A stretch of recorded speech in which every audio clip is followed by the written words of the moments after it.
Hi guys, today I'm going to continue reading from my book, a chapter titled Awesome in a Shell. I started reading from it last week. The chapter talks about my introvert nature and my lifestyle. So today I'm going to try to cover 4 paragraphs and keep it within 10 minutes, okay? This is Insights with Cheapo. Thank you for stopping by. Keep watching, don't go anywhere. Hi, so I'm going to be reading from the next paragraph. I started reading Differently Social and then I finished that. So I'm going to be continuing with the subheading titled Fish Trying to Fly. For as long as I can remember, I felt odd and out of place. I prayed long and hard about this nature but remained resistant to efforts to improve or even change.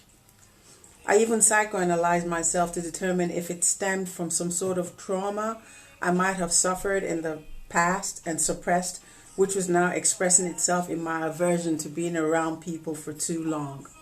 God knows how many times in the past I tried to be like others who were very different from me. Now I know they are called extroverts, but I did not know this back then, or I just didn't register it. All I knew was that they were always so happy and excited to be around other people for a long time. They loved chatting, partying away, and just mingling away. They seemed like they never really liked going back to their homes either. LOL.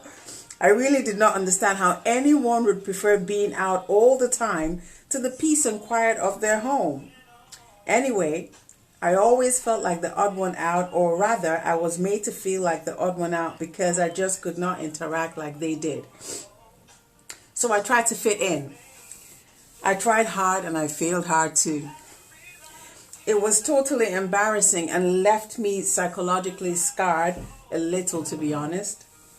During those memorable times of trying to be like them, which was nothing short of awkward and painful, I felt like a fish trying to fly in an airspace congested with people judging me for not flying or knowing how to fly. And worse still, the airspace was suffocating me too. What a feeling, right? That's how I feel. I felt that way and I still do feel that way sometimes, depending on where I am. All right, next subheading, Light of Epiphany. Then one day I read this article about a class of people who think and act like me. People who prefer their own company and try to avoid the outdoor life most of the time. I almost screamed in joy as I read. I cried tears of relief when I was done. It was like the chains of society broke off of me by the light of knowledge that fell upon me through the words written in that article. I read the stories of these others like me and identified with many of the characteristics, behaviors, and personality traits highlighted in the book. Each one resonated with mine. Finally, it all made sense. It was not deliverance from a demon I needed, but freedom to be me. Freedom to enjoy what socializing means to me, which is quiet time, most of the time, without the fear of being judged. Let me take a sip of my coffee before I continue.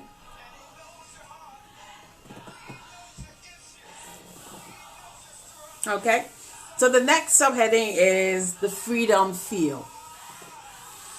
It means enjoying and not feeling guilty about the desire to be in my own company, in the cozy comfort and sanctuary of my home, alone with myself and whatever makes me happier, instead of feeling weird all the time that I like my own company better. It means staying in my personal space and reading inspirational books or writing an article, cooking, baking, listening to music, watching a movie, writing a song, cleaning up and redecorating my home, or any kind of activity requiring creative thinking, planning, or learning that I like to do all by myself. It means escaping the noisy and loud world that I'm already forced to face every day, and just having me to myself and for myself. It is basically anything that requires only me. LOL. Which ultimately means me controlling how I allow others access to myself and time. if I want to allow it, and how long. Notice how the me's are endless. One might say that's way too much self-absorption. But as strange as that may sound, it actually is the very essence of an introvert. That undisturbed, undistracted me in us is what keeps us focused and functioning. Before I read the next subheading, let me quickly say one thing here. Introverts are not antisocial. I think I said that last week during, while reading one of the other subheadings. Introverts are not, we don't hate people. Okay, we'd like to choose our interactions, if you know what I mean. We like to choose the people we would prefer to interact with. People who maybe have proven themselves as tolerant of our condition. It's not really a condition, but I'm just saying condition. Tolerant of the way we are. Okay, I'll give you an example. I have a friend. I love her to death. I really like her, and I like spending time with her when I can. But the thing is, when she comes, my mental battery is probably 100% when she comes. And 20 minutes into the whole visit with her, I'm drained. Why? Because she talks a lot. She just goes on and on. It's not that she's boring, but it's just that there's just so much information for me to access. She's just talking and talking and wanting me to do this. And she's very, boisterous and lively and everything. And she's just all the time like that.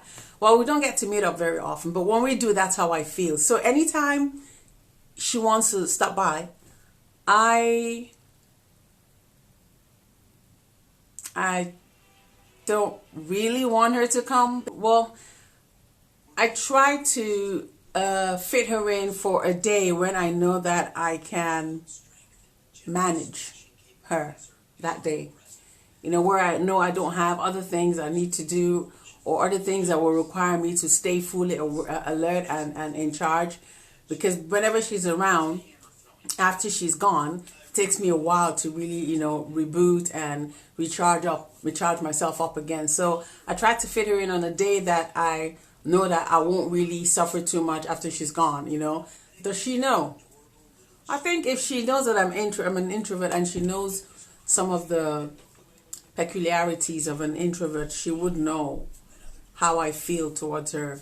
It's not that I don't like her. I do love her and I care about her, but it's just that, what use am I to you if whenever I'm around you, I'm just not functioning, or I'm not attentive to what you're saying, or I'm not contributing after a while, or I'm just, sitting in the corner there looking very apathetic, looking very tired, bored. You don't want that. Trust me, you wouldn't like to have a person like that around you.